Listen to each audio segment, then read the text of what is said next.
नमस्कार, मैं हूं साजिद हुसैन और आप देख रहे हैं सच आप तक न्यूज़। खबर अयोध्या से। अयोध्या पहुंचे शिवसेना के सांसद संजय राउत का बयान। कानपुर बवाल मामले पर बोले संजय राउत, कहा ये मामला गंभीर हो चुका है और अंतर्राष्ट्रीय हो चुका है। कल गल्फ कई देशों ने भारत के एम्बेसडर को बुलाकर आपत्ति जताई है। पैगंबर के बारे में जो भाजपा के प्रवक्ता ने बात कही है, उसका समर्थन देश में कोई नहीं करेगा। भाजपा को इस मामले ने देश से और गल्फ कंट्री के देशों से माफ़ी मांगनी पड़ रही है। भाजपा सांसद बृजभूषण शरण सिंह के राज ठाकरे के विरोध पर बोले संजय राउत, कहा बृजभूषण शरण सिंह किसी के दबाव में नहीं आने वाले। उनका अपना नेतृत्व है, वो बड़े नेता हैं। माहौल बनाने का उनका अपना एक तरीका है। रहे हैं, हम कोशिश भी करते रहेंगे। वैसे भारतीय जनता पार्टी 30 साल तक कोशिश करती रही, वैसे हम भी कोशिश करेंगे। हम भी एक हिंदुत्ववादी पार्टी है, हमारी एक विचारधारा है। धीरे धीरे हम उत्तर प्रदेश में कार्यकर्ताओं का संगठन करने जा रहे हैं। थोड़ा वक्त लगा है, लेकिन ज़रूर हमको यश मिलेगा। कौन बोल रहे हैं? आकर हिंदू पंडितों को खुलेआम दिन दहाड़े गोलियों से भून रहे हैं। अब तक 5000 कश्मीरी पंडितों ने कश्मीर छोड़ दिया है। ये छिटपुट घटना है क्या?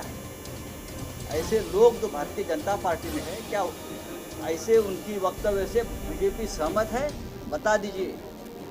महाराष्ट्र के मुख्यमंत्री उद्धव ठाकरे जो शिवसेना के प्रमुख हैं, एक स्टेट है महाराष्ट्र और एक नेता है उद्धव ठाकरे, जिसने कल कहा है अगर कश्मीरी पंडित जो वहाँ से विस्थापित हो रहे हैं तो अगर महाराष्ट्र में आकर बसना चाहते हैं तो हम उनकी पूरी हिफाजत करेंगे और उनका पूरा हम उनको समर्थन देंगे।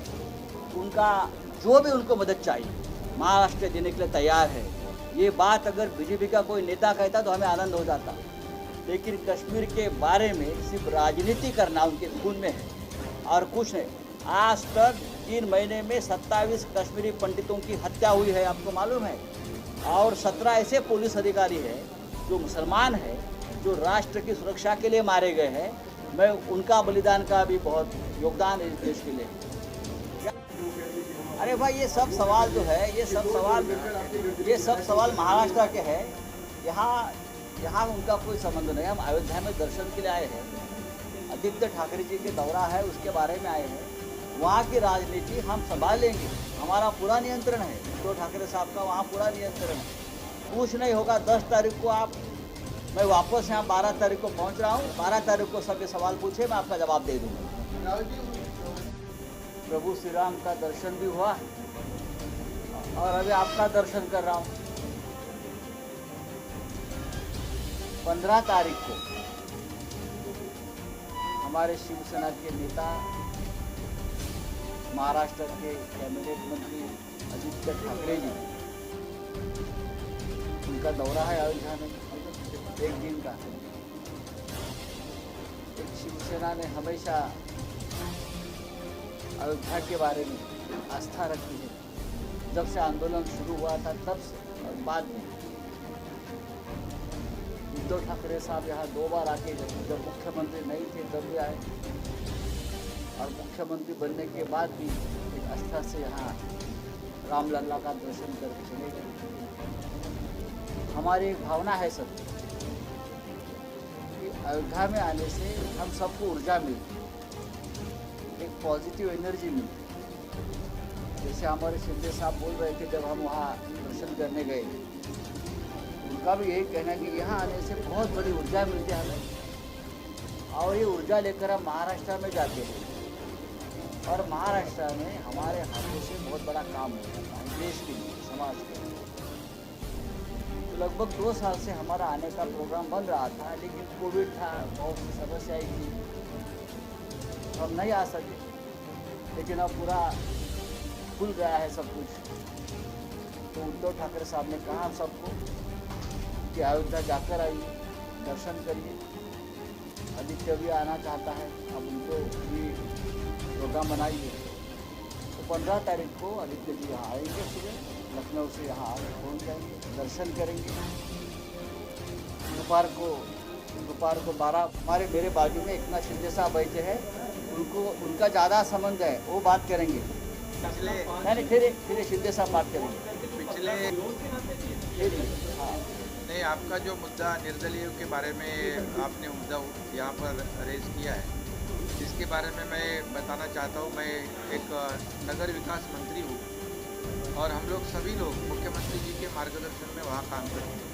पिछले 2.5 साल में कोविड का संकट हो या विकास की बात हो, उसमें तो हमारे महाविकास आघाड़ी के सभी विधायक जो है साथ में है, और जो निर्दलीय है, अपक्ष जो है, उनको भी उनके चुनाव क्षेत्र में जितने भी काम करने थे, विकास के हो या उनकी जो प्रश्न हो, उसको हल करने का काम पूरी तरह किया है। इसलिए इसमें कोई तथ्य नहीं है, इसमें कोई सत्य भी नहीं है।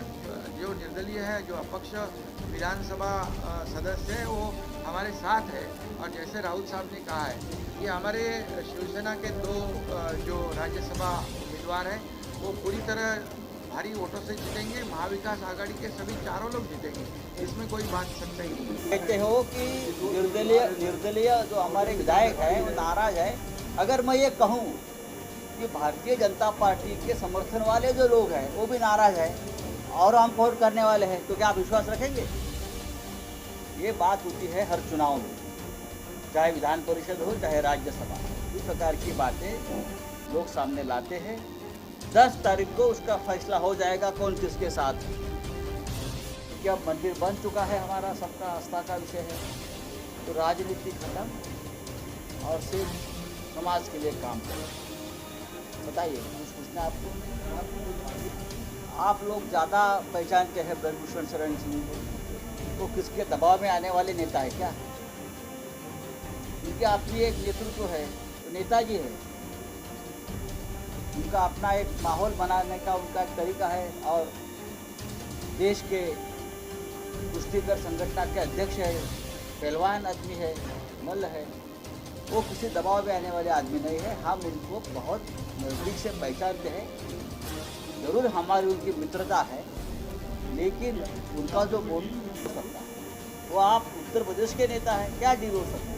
डील की बात आप कैसे कर सकते हैं? जो बात देखो, आप उत्तर प्रदेश से हैं, जो बात नेताजी ने उठाई, क्या आप उससे सहमत नहीं है? तो डील की बात करिए। आपने तो डील की बात नहीं करनी चाहिए भाई साहब, आप यहाँ के भूमिपुत्र हो। आप ये सवाल जो सवाल आप हमसे पूछते हैं, वो सवाल आप योगी जी से पूछना चाहिए, वो सवाल आप भारतीय जनता पार्टी के नेताओं से पूछना चाहिए। सबसे ज़्यादा विरोध राज ठाकरे जी को किसने किया?